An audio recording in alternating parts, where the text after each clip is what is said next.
નમસ્તે. વાર્તાનું નામ છે સમસ્યા આવે તો શું કરવું.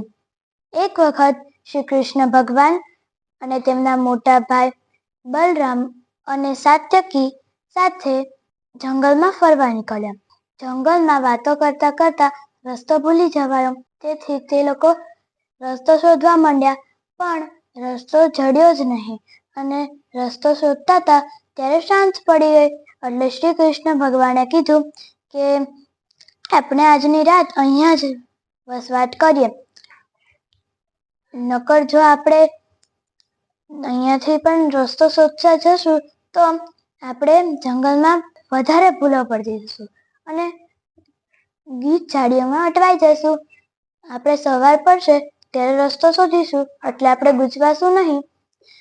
સાત્યકીએ તેમની વાત નકારતા કહ્યું, શ્રી કૃષ્ણ, તમારી વાત તો સાચી જ છે કે જંગલમાં સવાર પડતા રસ્તો કરશું તો વધારે સારી રીતે રસ્તો મળશે, પણ તમને એ નથી ખબર, આ જંગલમાં એક બ્રહ્મ રાક્ષસ રહે છે. તે અહીં આવતા જતા લોકોને મારી નાખે છે અને તેનું ભક્ષણ કરે છે.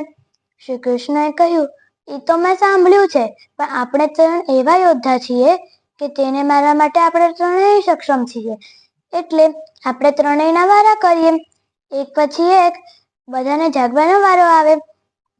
જ્યારે એકનો વારો હોય ત્યારે બીજાનું રક્ષણ કરીને બ્રહ્મ રાક્ષસ સામે લડે. સાત્યકી અને બલરામને તેમની વાત સાચી લાગી, એટલે તેમને હા પાડી. પહેલા વારો હતો સાત્યકીનો.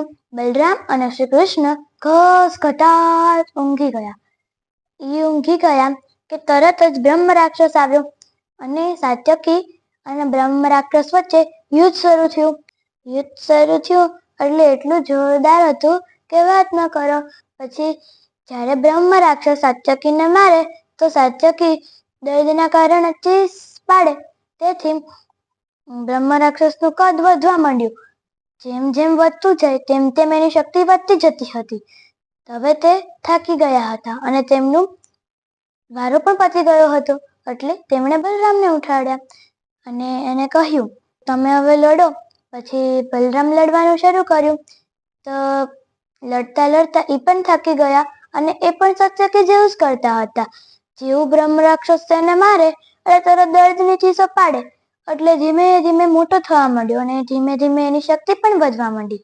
છેલ્લો વારો શ્રી કૃષ્ણ ભગવાનનો હતો. તેમણે એક નવી યુક્તિ અપનાવી. જ્યારે મોકો મળે ત્યારે બ્રહ્મ રાક્ષસને મારી લે, અને જ્યારે બ્રહ્મ રાક્ષસ તેને મારે પણ ભલે દર્દ થતું હોય પણ હસે. તેથી બ્રહ્મ રાક્ષસનું કદ નાનું થવા માંડ્યું.